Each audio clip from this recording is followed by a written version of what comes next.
Hello, and welcome to Coffee with Jesus. I am your host, Todd Ubeli. Ladies and gentlemen, this episode is going to be a little bit different than most. We have a very, very special guest on this episode, and her testimony was just so powerful and so phenomenal. It really, really is a treat. The original episode was also very long. I generally try to keep episodes between 15 and 20 minutes, maybe stretching them to 25. This one was 40 minutes long. So I decided to break it up into two separate parts.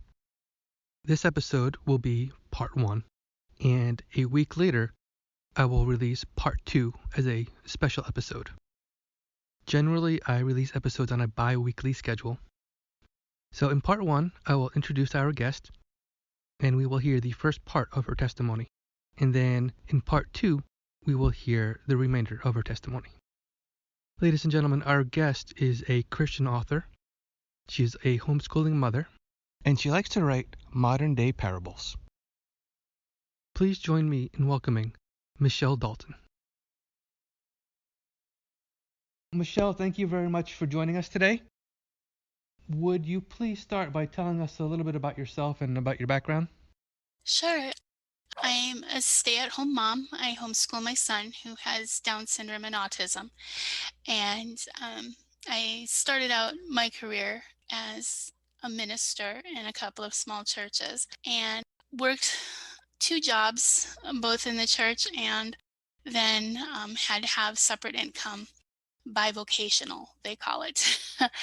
And so I learned to be a graphic designer and got involved heavily in graphic design and marketing, and finally ended up just going on and doing that full time as a career and moving back into volunteer positions in the church. So when I became a mom through foster care, I decided at that point in time that I was really just going to focus more on being a mom, and kind of figured that was my missions field. And I was doing foster care, and that's how I was able to adopt my son.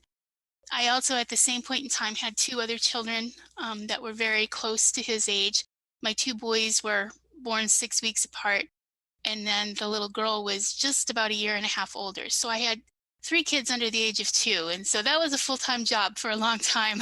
Oh, wow. But eventually, I got into writing, and that's what I'm doing now. I'm writing and I'm helping other authors publish their books. So that's where I'm at today. Nice. Well, thank you. Would you mind just sharing a little bit about what you'd like to talk about today? Well, I guess it's it's been a very stressful couple of years for everybody.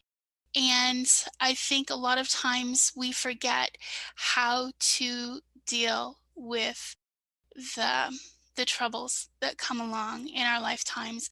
And unfortunately, or maybe fortunately, I'm not quite sure which yet, I've had several experiences in my lifetime that have really forced me into a place of dependency on God. And it's because I simply had no way of doing anything on my own. And so when you asked about doing the podcast, that was the first thing that came to mind, because you were talking about doing this around Thanksgiving time. And that's kind of where my story started as an adult, with a car accident the day after Thanksgiving in 1990. And, through it all, just learning to see God's fingerprints as he's been working in all of those years since then. Would you mind sharing a little bit about the accident and what happened and what the results were? Well, I was a junior in college, and so I was going to school full time in ministry, and I was working full time in the evenings on second shift as a nurse's aide. And as I had gotten better at my job as a nurse's aide, I seriously started considering changing my major from Christian ministries to nursing. I come from a family of nurses on both my maternal and paternal sides, so it's kind of a family tradition that way. and was struggling with that decision, trying to decide if I wanted to continue with my ministry training or if I wanted to move over and go into nursing. And I was on my way home from work one night around 11:30 at night, and I was sitting at a stoplight, and I was hit head on by an underage, unlicensed drunk driver. And I don't remember much of anything about the accident. Um, I was pretty much crushed into the car, and I guess it took them a while to get me out. And I really don't remember a lot in those first couple of days because I was just so out of it. The only real memory I have of that particular time frame is there was just this thought going through my head, the ultimate sin. And I didn't know what I had done to make God so angry with me. What had I done that was the ultimate sin? And so I was about 700 miles from home, and it took my mom a couple of days to get down there to me. So the first real memory I have after the accident was waking up to her cold hands on my forehead. It's, the end of December in Indiana, and it was blooming cold. Oh wow, yeah. So I had a whole bunch of stitches and things in my face, and she just happened to lay her hand in a spot that just kind of whoa. And it was a wake up call, let me tell you. But she stayed with me then down there in Indiana for the couple of weeks that I was in the hospital. And I couldn't go back to school because I was so banged up. And so she loaded me in the back of her tiny little car and we trucked I think it was about 9 hours home back to Wisconsin in the back of that goofy little car, all crunched up, me and all my broken pieces. And when we got home, the bigger issue was that she lived in a house that it had like a tuck under garage. And so the only way into the house was up steps. And um, I had had significant repairs in my right leg and foot and ankle, and I had broken like collarbone and ribs and things like that. And so the idea of me trying to get up those steps by myself was an insurmountable task. Um, and so the only way I could get into the house was sit on the bottom step and bump up on my butt one step at a time to get into the house and just kind of scoot across the floor until I could get to a place where they could help me up into the wheelchair. And so that was an interesting adventure. Definitely not anything I ever want to repeat. So Yeah, I can only imagine what it was like. You had mentioned one thing that had gone through your head was, what great sin did you commit? What other things kind of went through your head? What other emotions and thoughts were you having once you realized the full extent of your injuries? well, interestingly enough, it took about I don't know, a week to 10 days. It was shortly before I left Indiana on the way home. Um, my mom and sister had gone to the, I don't know, like junkyard where my car was at and had taken pictures for insurance purposes. And so they had taken pictures of my car and the vehicle that hit me. And the vehicle that hit me was a great big old, like early 1970s Ford Bronco. I mean, the thing was so big it had its own area code. Yeah. And right across the bug shield on the front of that truck were the words, "The ultimate sin." So apparently in the dark, right before I got hit, that was the last thing I saw. And that's what had been going through my head all that time. But for me, it really had been kind of a soul searching was, the idea of changing my major from nursing or from ministry to nursing was that kind of, a sin because I was stepping out of God's plan for my life. And so that had been the thought that was going through my head that entire time. But mm, in the actual physical reality, it was that was the last thing I saw before um, I became unconscious after the accident. So weird little mystery solved there. How did this make you feel? I mean, what kind of impact did this have on your life with regards to your studies and your path forward? Well, it was, uh, my goodness. The first, I don't know, week or so, I was back home in my mother's house. The idea was that eventually things would heal and life would go back to normal. But unfortunately, between the damage to me and the financial issues that came out of that, between hospital bills and the costs of therapy and not being able to work, and it took so long for me to heal up. My student loans started coming due, and so I had to figure out a way to try and find a way to work. I spent about 6 months in a wheelchair after that first accident. And even after that, because of all of the repairs that they had done in my right foot and ankle, I couldn't go back to nursing. I didn't have the stamina to do that. And so I was just really at lost ends. I couldn't go back to school because I couldn't afford to go back to school. Um, the young girl that hit me was underage. She didn't have a driver's license, and so no insurance. And so there was no accident settlement. Oh no. So I was just stuck with this enormous pile of bills and student loans coming due and no way to work. And I was staying at my mother's house, which was too small. There really wasn't room for me, and it had all those stairs.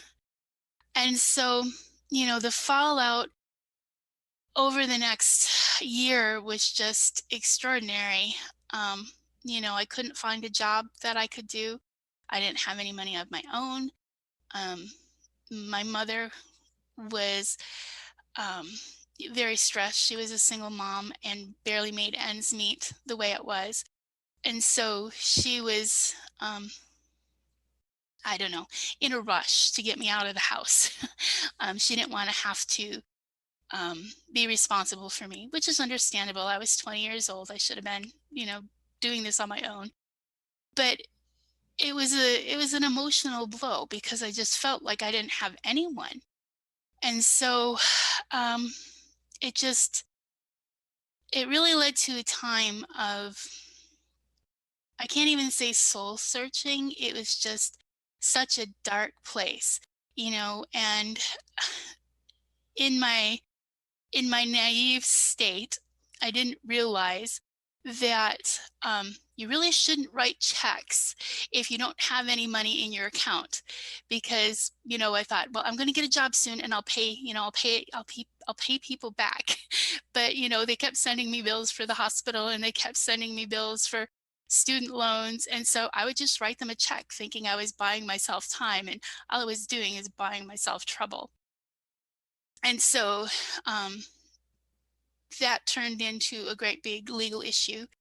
And of course, then back in the day, you used to get overdraft charges and you'd get late fees, and then you'd get fees from the place where you wrote the check to. And, what was probably the equivalent of $1,000 worth of bills that I had paid ended up costing me about 5,000 to pay back Oh wow. by the time all those fees and things were added. And so it took me most of my 20s to dig out and kind of find my footing in all of that. And like I said, I was working in a couple of small churches, and they were only able to provide, small stipends, like 50 or $60 a week. And so I had to have another job outside of that to be able to pay my bills. And very thankfully, um, I was able to get a job through a temporary agency, and they happened to like the way I would make their sales letters look a little bit fancier using bold type or italic type or whatever. And again, we're talking in the days before Windows and page layout software and all. Right, right. You were very limited in what you could do, but um,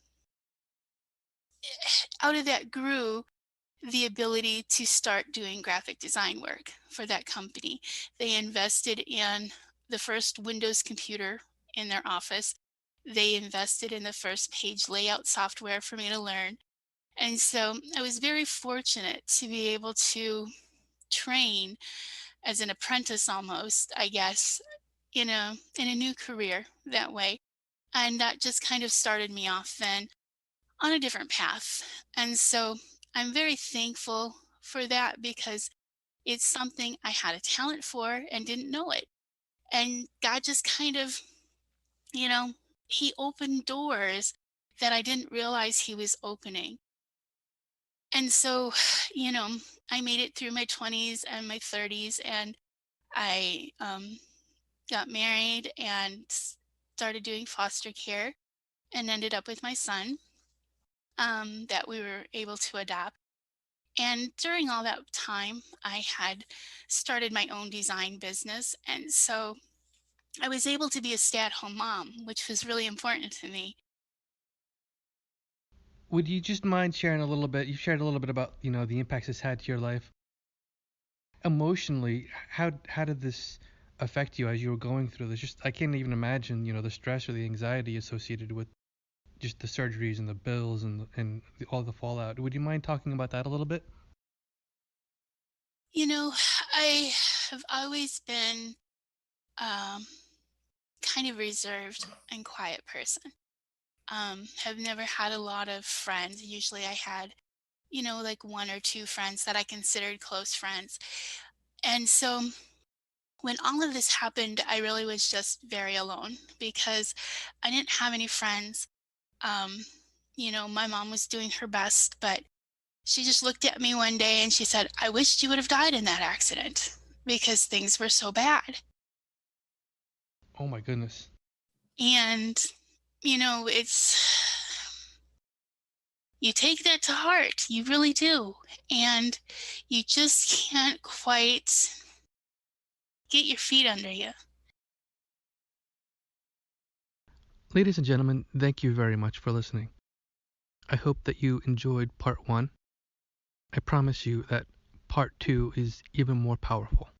So please join us in 1 week as we listen to part 2. Thank you, and God bless.